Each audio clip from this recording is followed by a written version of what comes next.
down from Mr. Plackett's farm with your hand falling off at the wrist begging for help? I sewed that hand back on, and I was only a baby. You were sweet 16. His left hand gripped the wheel with the strength of a monument. His right hand's grasp was as limp as an ant's peck on the cheek. Shut your mouth.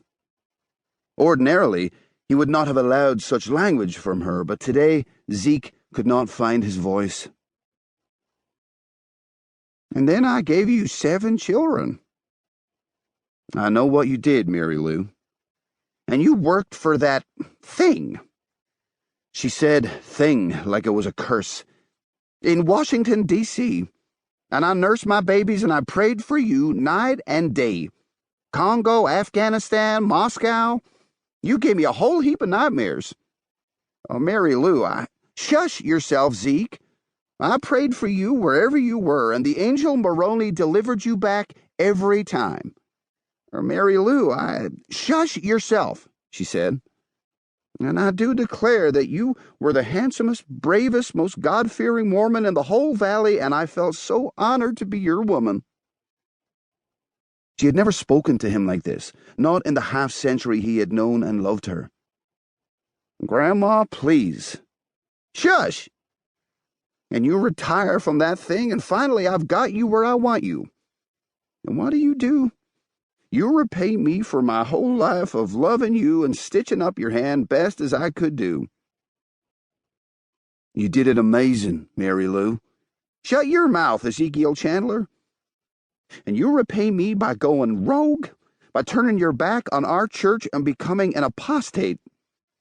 And I do declare that much as I love every fiber of your being. If you go ahead with the silly nonsense that seems to be in your head today, I and my children and their grandchildren will have nothing to do with you from this day forth to the end of the world. Tell them you've changed your mind. Tell them you've had second thoughts. I can't, Mary Lou.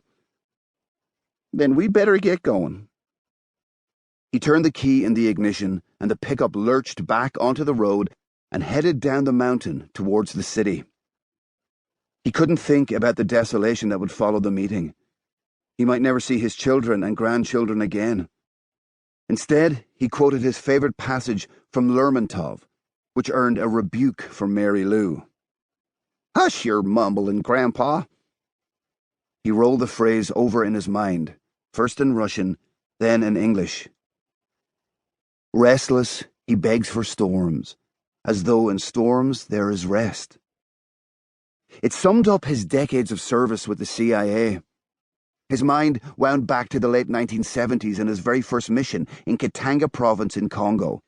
He'd been as green as a lime, only just arrived in Lubumbashi in the heart of the Copper Belt, a center of resistance to President Mobutu, whom Uncle Sam had backed for reasons Zeke never understood then nor got to understand since.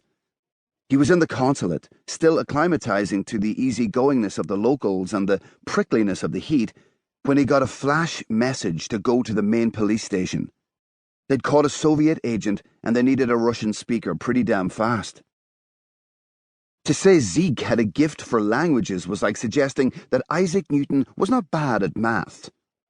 A Mormon from the Hicks, he could speak gulag slang as if he'd got out of Kolyma the day before yesterday. That was because of a deep friendship he'd struck up with an old Russian fisherman who'd spent 2 decades as a prisoner, a Zeke, in Stalin's prison camps. Zeke had met the fisherman while serving his 2 years as a Mormon missionary with the Ainu people in the Kuril Islands, where Japan peters out and the Soviet Union began. The fisherman had said precious little about his past life to Zeke for a whole year, listening but saying nothing. One Orthodox Christmas, when the memory of the home he could never return to seized him, he opened up. Arrested for nothing, sentenced to 20 years because his father, long dead, had been an Orthodox priest, the old fisherman told of how the criminals in the Gulag used to slit the throats of the newly arrived politicals for their fur-lined boots.